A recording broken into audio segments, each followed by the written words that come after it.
The 26th of June 2023, you're welcome back. The weather's showery, you get wet very easily, but it's not bad weather either. In any event, folks, a bit of rain was wanted. Now, we're just going to take a look at the Irish public service.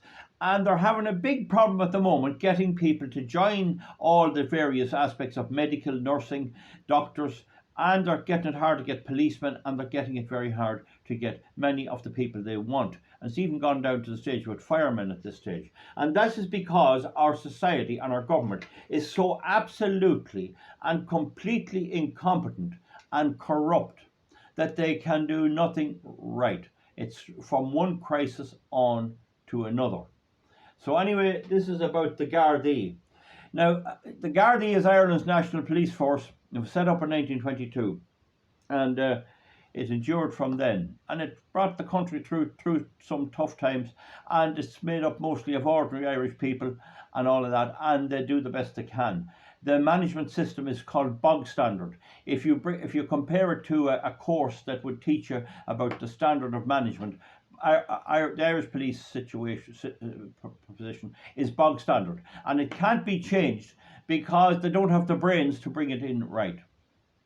Now, one of the things they tried to do to improve it years ago, about 1992 or 93, was they brought out job rotation. So there are various jobs in the Guards, and the idea was that you couldn't stay any more than a certain period. It was 3 years initially, and then it was 5, in a particular job. So the scenes of crime examiner would become proficient at scenes of crimes and check at scenes of crimes, and when his 5 years was up, he or she had to get out and let in somebody else who had to be trained again. So you lost that experience. The other point was, if some guard was on the traffic corps, on the traffic duty, they did the 3 or 5 years, whatever it was, they changed it. That's why I'm ambiguous about it. And then when their time was up, they had to go. If there was a sergeant in a town, let's say, like pick at Boy, let's say, I think there's still a sergeant there, they've closed a lot of these, at Boy in County Meath, or Cullen in Louth. Once his time was up, he had to get out. And in some of these cases, there was accommodation with the job, and they moved their families into the accommodation. And when the time was up, they discovered they had to get out, and they had to take their wives and families with them and move out and get their own accommodation just at the drop of a hat. So the point about it is that this was their idea. And where it played big trouble was with the detective branch. There was a lot of guards who wanted to be detectives, plainclothes detectives. In the Irish Garda Síochána, very few uniformed members are armed. All arms and guns are carried by detectives, generally. There's a slight exception for very specialised units, but that's the general rule. So a lot of the detectives, the guards, wanted to be detectives anyway. They wanted to go into plainclothes and do investigative work and all that. But because of the job rotation, they realised that when they'd have 3 years done, they'd have to get out of it. And they didn't join. And they did this, and they brought in this. And the next thing was, there was a lot of bank robberies. Way back about 1988 or there was a lot of bank robberies. And the commissioner at the time, Larry Wren, who's now dead, decided he'd appoint a special task force. This is armed Gardaí who would go into plainclothes but would still be guards, and their job was to prevent armed attacks on the banks. But it was stated that they wouldn't become detectives, but in fact they did. And as a result, many guards who wanted to be detectives, many ordinary guards and sergeants who wanted to be detectives, didn't join the task force, waiting for the vacancies for detectives coming up. But when the vacancy came up, they put the task force into it. And this type of uncertainty and incompetence prevailed. In any event, as time went on and it became the time to put the people who were in these jobs out, and they realised the cost of training them and the cost of moving people out of their houses and getting people to take the old official accommodation which went with some of these jobs, that kind of died out now. I think that's very rare now, but that was the way at that time. And when they realised all that, they threw the whole thing in the bin. So that was the first thing that happened with the guards. The job rotation was a big idea. Some high-ranking officer, like a chief superintendent, got promoted, spouting this baloney to the idiots that was doing the promotions, and gave him the job, and then he tried to implement it, and then they discovered it was a complete disaster. And eventually the commissioner had to realise you can't do that. The next thing they brought out was a job performance scheme, performance development and review. Performance development and review. And this was to try and get guards to perform. Now, they never thought of some of the snags, and they simply couldn't be spoken to by the unions and all that. They never thought of the snags. And one was, if you set a guard the task of capturing 3 drunk drivers in the 6-month period and solving 1 burglary, when he step out of the door, the next thing is there could be a murder up the street, and he was seconded onto that, and he never got on any outdoor duties, and he spent the 6 months doing the murder.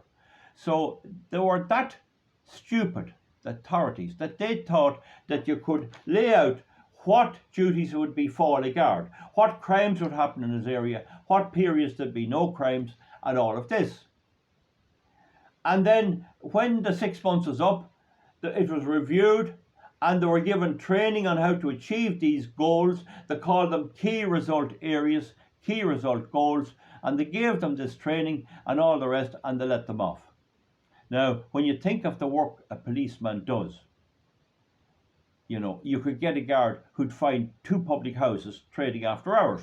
That could give him a score or 2 key result areas. And yet the whole place could be robbed out of it, and that's what's happening now in places. They're not investigating crime. Now, of course, there was a certain amount of guards who weren't doing much. They were lazy. They were afraid to do it. A lot of them had poor legal training and didn't know how to handle, and they had poor self-confidence. And there was that problem, but you weren't going to do that by setting targets. And this is one thing Irish society and Irish government loves, is target setting. Target setting. Now, you imagine a big hardware shop if they started target setting for people, for staff. You have to sell so many ton of timber. You have to sell so many ton of cement. Oh, well, I'm selling a good lot. I'm selling an awful lot of angle grinders. No, we want this. And you have to, your angle grinder sales don't count. Or you might be a lady there who's selling an awful lot of bathroom equipment, and you're doing well, but they give you the job of selling, let's say, paling posts for farmers, and you don't do so well. So it was all over the place. You had local superintendents charged with the job of predicting what was needed and how they were going to get these goals, these key results, and all that. And when they went to implement it, and there was billions spent on training, millions, well, I'll say millions, I'm not sure about billions. They had classes upon classes upon classes explaining how this was all to be done, this great new scheme that was going to modernise the Guard, make them very efficient, and the whole thing had to be thrown into the bin. You see, to solve a crime is a big effort. If somebody breaks into your house and the Guard is diligent, he'll get it properly checked from technical aspect with a scenes of crime examiner. He'll do the ringing round. He'll get his suspects. He'll inquire from all places. They could be coming from Dublin, they could be coming from Cork, and he'll eventually identify a suspect, and he'll have to get a team together. He'll have to get an allowance from the superintendent, and he'll have to get transport, and he'll have to go up and catch the criminal and bring them into a Garda station in Dublin, or bring them down to wherever he is in the country, and he'll have to interview them and put them through the whole process and prove his case. Meanwhile, that's just, if he solves it, that's one case. If he doesn't solve it, it's no case. And all that time goes into it, and meanwhile they're counting him and they're assessing him on the number of parking tickets he gets up to town, or something else like that, the number of speeding offences, or the number of bald tyres he finds on cars, etc. So you can see that this was a non-starter. Another big thing that a lot of people don't know about the Guards is that in the 1990s, 25% of all crime investigated by the Gardaí and all time used by the Gardaí was on sexual assault.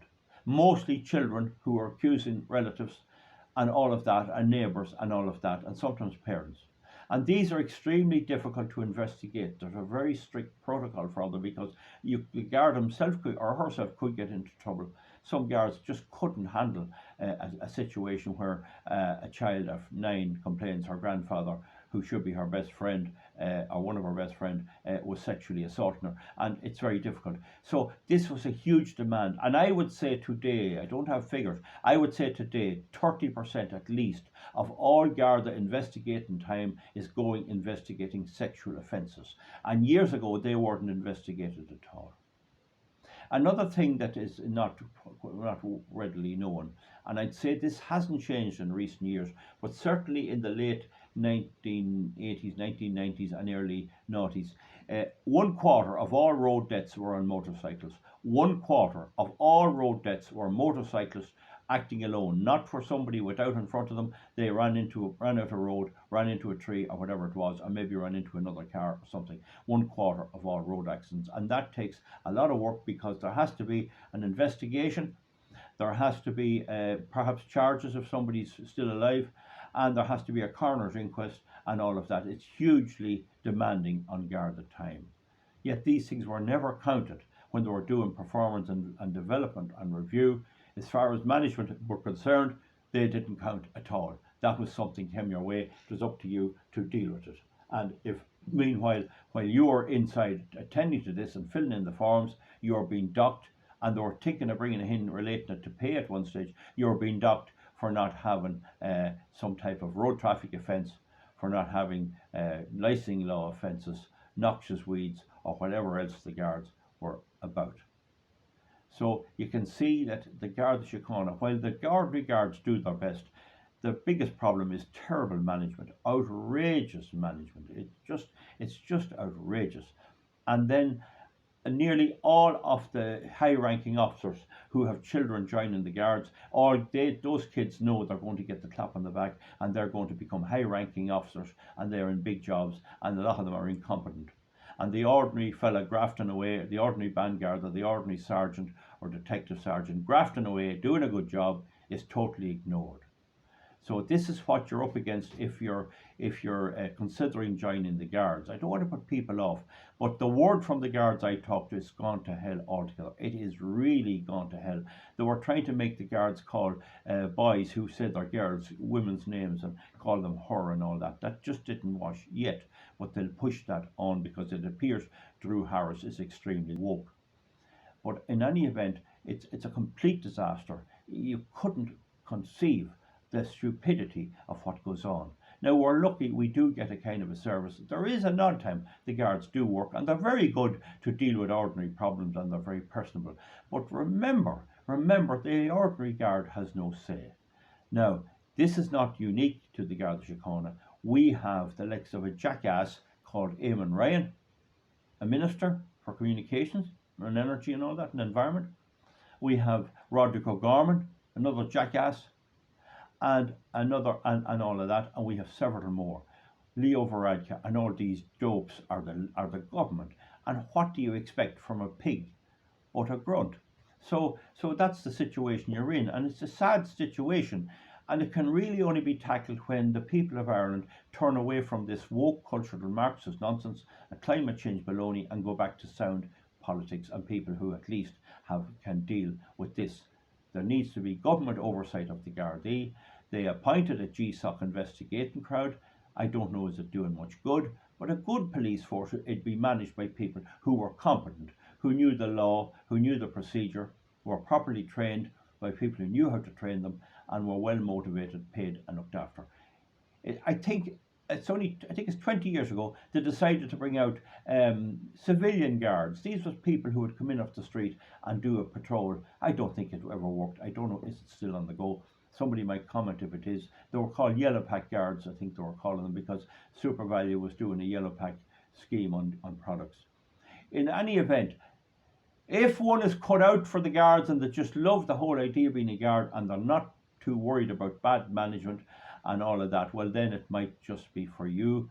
It might just be for you. But a big problem they have with recruiting too is that everyone is very busy. There's very high employment in Ireland at the minute, and anyone in a job is as busy as a bee. And so there's no scarcity of jobs. You do get a pension. I think it's at 55. If you join it at 20, you'll get a pension at 55 and a gratuity and something like that. But whether it's worth the hassle, It's actually like going back to school. It's like going back into a boarding school, really, when you're in Templemore.